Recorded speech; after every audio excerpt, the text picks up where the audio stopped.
IndyCar continues its high-speed short track visit to Iowa Speedway this weekend. Race 2 is tomorrow.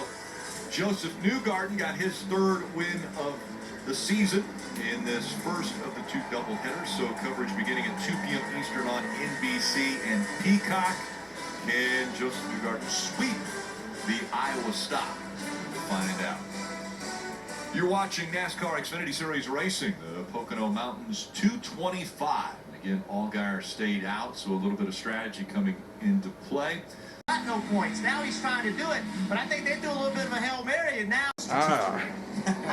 Daniel Flores. Easy for you to say.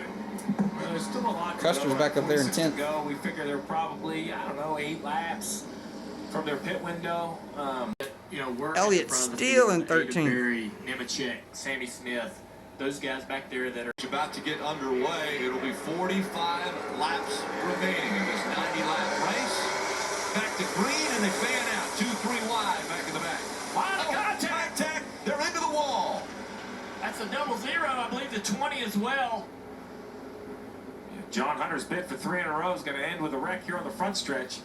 And that's, you know, that restart looks so similar to last week at New Hampshire, but Custer this as week well. it was really a product of the older tires on the front row. Older tires, we said rows, together. right? Rows 2, row 3. Everybody's sitting there trying to build traction, trying to get the throttle down, spinning tires and not going anywhere. And here comes the rest of the field behind them on new tires. A lot of stack up. A lot of damage here for the 20 of John Hunter Nemechek. The front end smashed in. He's trying to nurse his way back around to pit road. Let's look at what happened on this restart. Yeah, from that higher view we watched, you could see everybody wiggling, squirming, trying to get traction. A lot of movement, a lot of bumper tag, trying to push each other and get each other going. Just very aggressive, trying to get each other going. And it's, you know, it's because of how hard it was for the front 2 rows to get going on those old tires. So you see the 4th car closest to you, that purple 20. He's pushing the 48, and then he just kind of gets swapping ends on him, and he comes across and catches the 0-0. Yeah, he gets pushed by his teammate Sammy Smith as well, but as he's getting pushed by Sammy, he's moving back and forth across the racetrack. So he goes left, right, and so he gets kind of turned into the 0-0, hits the 0-0, and that's what gets the crash going. But a lot of pushing and shoving while cars aren't going straight. And you can see everybody struggling, trying to get power down and moving all over the racetrack just to get the motor going. A lot of great avoidance back there for some cars going so low. Luckily, we have so many lanes of asphalt here to be able to get out of the way and avoid contact. And there's the damage to the 20 car on the left. Got a nice Not donut. much damage to them. Wide down the front straightaway into turn 1. Oh, And a little contact. Chandler Smith To up fifth, the racetrack. 2 for out into 1 for Ryan Chase Sieg. Elliott. Another 3 wide coming out of 1. Can't do it again. Another 2 for 1 for Chase right here. Trying to make it up to Parker Kligerman on the inside. And is he going to clear both cars? It looks like he will as they go through the tunnel turn. Now up in front of Ryan Sieg out of that tunnel turn. Yes, he right in Parker the tire tracks, Kligerman. 48 of Kligerman. Here comes the 16 to the inside now. This is the close call to get down into turn 1. 16's just loose up the racetrack. Both drivers able to continue. This is right on board with Kligerman. Look how close this is. It's easy to do. It's so easy to do getting down that corner. You're the first of the top 4 to pit. And Jim Coleman, the crew chief, actually wanted Justin to come in a lap ago. Justin came on the radio and said, no, it is too early. Stay down against what his crew chief was telling him to do. Right now, pitting, though, on that number 7 Chevrolet, it's going to be Sunoco fuel tires. We'll see if they take 4 tires on this stop. Marty, yes, it will be a 4-tire stop, Marty. Yeah, Kim, a lot of teams kind of keeping an eye on the leader and how far they are behind the leader, and that's why they're coming to pit road. That battle on the track is just insane. Daniel Hemrick saying his car has never really tightened up at all today. Stayed way too free, but that, Rick, that battle on the track's fun to watch. Yes, it is. Everyone jockeying for position as we see the 98 of Riley Herbst now falling back a little bit behind the 25 of Brett Moffitt. Yeah, the 19 of Ozak and Sammy Smith here battling each other. Lost a little bit of ground with his cars in front of them. I think they're both quick enough to get around this group. Parker Clipman takes a left-hand turn. This is a great view of pit entry. Kim.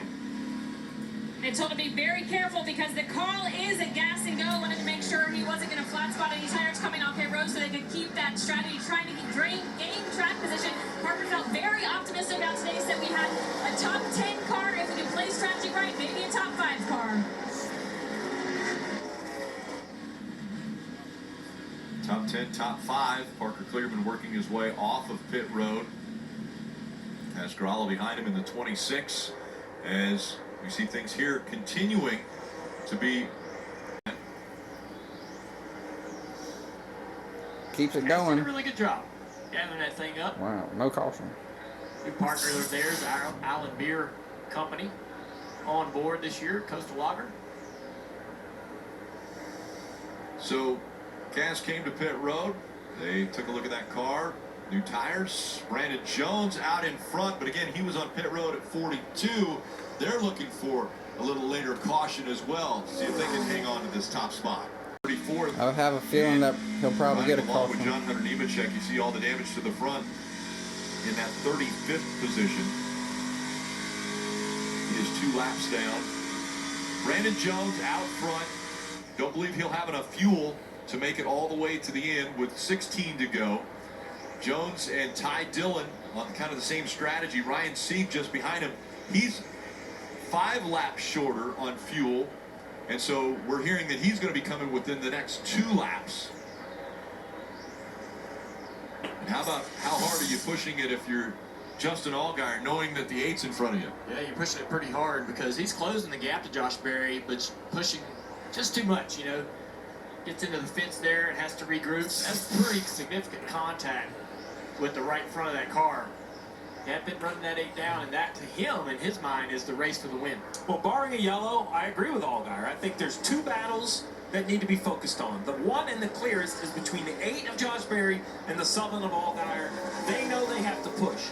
But the other battle in the distance is the 98 of Riley Herbst. He's currently 4th. It's him to Josh Berry. And I know that sounds silly, but the 98 is trying to stretch gas. He's running 56 and a half second laps. Josh Berry is running 55 and a half second laps. So can the 98 save gas and stay in front of the 8? Let's listen in. How hard are you running right now for the 100? Okay, that's good, buddy. Like you to be around 50 to 60% right now, okay? Constant coaching on the 98 radio, and Davin is Huge penalty in the points as now we see the 39 of Ryan Sieg come to pit road. Yeah, we knew Ryan was going to have to come to pit road. They had talked over the radio that they were coming to pit road. Still about 13 seconds separating Herbst and Berry right now. Marty. Yeah, considering the last couple of weeks for Ryan Sieg, had the great run going in Atlanta, got in the wreck, and then wrecked 2 cars at New Hampshire last week. He said they got to roll the dice, do whatever we can. Mike Sears told got a tire down, as 31. far as we can. This is that point for He's not on Sieg. track. The pit stall right beside them is Brandon Jones. Talked to Jason Burdett, his crew chief. They're going to stay out about 3 more laps for Brandon Jones. So you're going to start to see these cars start to run out of fuel or get close to it. They're going to stretch it as far as they can, though. Looks like Parker Retzlaff might have been out of fuel. He was wiggling it back and forth, trying to get onto pit road. Yeah, some sort of issue. They seem to be moving along pretty slow. It's not a fuel.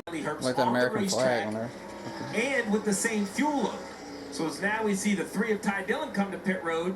Herbst, Mayer, Austin Hill, the 3 cars stretching their gas. Ty decided. The thing here is, Steve, he's the first of those that pitted lap 42 to come to pit road. So that includes Brandon Jones, the leader right now.